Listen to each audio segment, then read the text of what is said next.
শেষ পর্যায়ে চলে এসেছি। আমি আপনাকে কিছু ইমোশনাল জিনিস যেটা বলছিলাম যে আমি একটা দেখাতে চাই, আমাদের দর্শকদেরকেও জানাতে চাই যে আপনি মানবাধিকারের জন্য বাংলাদেশের এই 16 বছরের শেখ হাসিনার শাসনে এই যে মানুষের অধিকার নিয়ে কাজ করেছেন, নিপীড়িত হয়েছেন শেখ হাসিনার রিজিম দিয়ে, এবং আপনি রিপোর্ট করেছেন সরাসরি জাতিসংঘে, এবং এই রিপোর্ট করার ক্ষেত্রে কারণেও আপনি অনেক নির্যাতনের শিকার হয়েছেন, থ্রেট হয়েছে।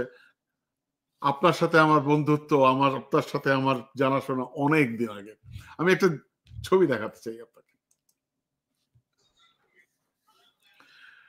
এখানে একটি ছবি, যে ছবিতে আপনি দাঁড়িয়ে আছেন, আপনার পেছনেই আমি। এই ছবির একটা কপি দয়া করে আমাকে দেবেন। অনেক স্মৃতি বহন করে এই ছবিটি ফিলিপিন্সে, ওই সময় আমরা একটা ফিলিপিন্সে একটা ঈদ পালন করেছিলাম আমরা, তখন তো ইয়াং একটা গির্জায় আমাদেরকে খাবার দেওয়া হয়েছিল। এক্স্যাক্টলি, আমাদের বিরিয়ানি রান্না করে ওরা খাইয়েছিল। এক্স্যাক্টলি। আমরা কিন্তু এখন এই যে ছবিটা দেখা, সম্ভবত টিএফডিপির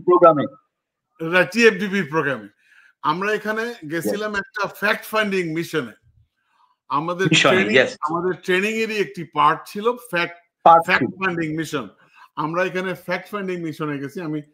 আমি আবারও দেখাই, সেটি হচ্ছে এই যে তীর দেওয়া যেটা, এটি আপনি, ঠিক আপনার বাম দিকে আমি। আমরা সম্ভবত একটা সেনা ক্যাম্পেও পরিদর্শনে গিয়েছিলাম, তাদের জিজ্ঞাসাবাদ করার সুযোগও পেয়েছিলাম। এক্স্যাক্টলি। এবং এটাই বলছি যে মানবাধিকার নিয়ে কাজ করেছি আমরা দীর্ঘদিন। আপনি মানে করেছে। আমি আপনাকে আরেকটি ছবি দেখাই। এটা জেনেভাতে, অর্থাৎ এই আইএলও কনভেনশনে, মানে জেনেভাতে আমরা একটা মিটিং করতেছি। আপনি নিশ্চয়ই জানেন যে global March against child labour, ওই যে আমি তীর দিয়ে দেখেছি, আমি নেতৃত্ব দিচ্ছেন শান্তিতে নোবেল পুরস্কার প্রাপ্ত ভারতের কৈলাস শীতার্থী। এবং সবচেয়ে মজার ব্যাপার, আমরা 7 সদস্যের একটা টিম গেছিলাম ওখানে, যেখানে ইনু সাহেবের ছোট ভাই জাহাঙ্গীর ভাইও ছিলেন। তখন আমি আবার ওই যে হারকিন্স বিলের বিপক্ষে অবস্থান নিয়েছিলাম, এবং সেটি নিয়ে তখন বাংলাদেশে অনেক কথাবার্তা চলছিল। এক্স্যাক্টলি। এই যে এই মিছিলটা আমরা তখন জেনেভার রাজপথে, বিশাল মিছিল, কৈলাস শীতার্থী এই মিছিলের নেতৃত্ব দিচ্ছে। এবং আপনি আরেকটা জিনিস আমি দেখাই আপনাকে, যে আমরা 98-এ আমরা সর্বপ্রথম করলাম যে এই 74-এর বিশেষ ক্ষমতা আইন বাতিলের জন্য আমরা আন্দোলন করলাম। আমরা বললাম যে এই বিচার বিভাগকে পৃথক করতে হবে, যে দুঃখের বিষয় এখনো বিচার বিভাগ আমরা পৃথক করতে পারলাম না। হ্যাঁ, এই মানবাধিকার গণকমিশন নামে একটি অর্গানাইজেশন আমার ছিল, আপনি এটা জানেন। এবং এটি হচ্ছে এটা হচ্ছে আইএলওতে। আমরা ওই যে আমি বসে আছি ওই global March against child labour, এখানে আমি অংশগ্রহণ করেছিলাম, তাই না? তো এখন প্রশ্ন হচ্ছে, অনেকদিন পরে আপনাকে পেয়ে এটা আমার দেখাতে খুব ইচ্ছে করলো যে আমরা এই কাজগুলো করেছি। এবং যে কথাটি দিয়ে আমরা শেষ করতে চাই, যে আমরা তখন তরুণ ছিলাম। এখন প্রশ্ন হচ্ছে, এই তরুণদের উপরই বাংলাদেশ, অর্থাৎ যেন তরুণদের উপরই বাংলাদেশ, প্রত্যাশা যা করি তাদের কাছেই করি। অনেক ধন্যবাদ আপনাকে। এবং আপনি যদি সংক্ষেপে 30 সেকেন্ডের মধ্যে পুরো আপনি যদি একটু সামারি করেন, আমরা অনুষ্ঠান শেষ করব।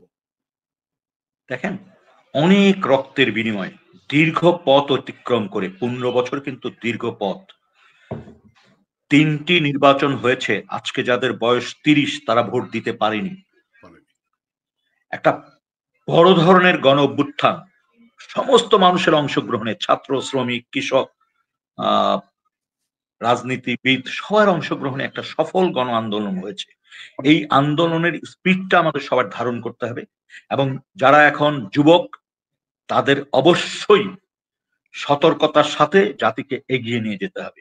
কারণ মনে রাখতে হবে, 50 বছর আগে 55 বছর আগে যখন মুক্তিযুদ্ধ হয়েছে, 53-54 বছর আগে, সেই সময় যে ক্রাইসিস গুলি ছিল এখন অনেক বেশি ক্রাইসিস।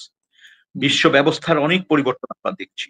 সুতরাং এইখানে খুবই সতর্কতার সাথে, দৃঢ়তার সাথে দেশটাকে এগিয়ে নিতে হবে এবং সবচেয়ে জরুরি দরকার দেশের মানুষের ভিতরে ঐক্য প্রতিষ্ঠা করা, দেশের মানুষকে ঐক্যবদ্ধ রাখা, দেশের মানুষকে কাজে লাগানো, দেশের মানুষকে সাহস সঞ্চয় করতে দেয়া, পরিস্থিতিটা ওইরকম করে গড়ে তোলা যাতে মানুষ কোনোভাবেই ভয়ের মধ্যে আর না যায়, ভয়ের সংস্কৃতির চিরবিদায় যাতে হয়।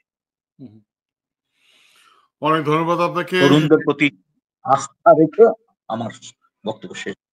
অনেক ধন্যবাদ আপনাকে, এবং নিশ্চয়ই আমি আশা করব আপনার সাথে আমার দেখা হবে প্রায় 30-32 বছর পরে। 30-32 বছর পর। ভালো থাকবেন, সুস্থ থাকবেন। আসসালামু আলাইকুম।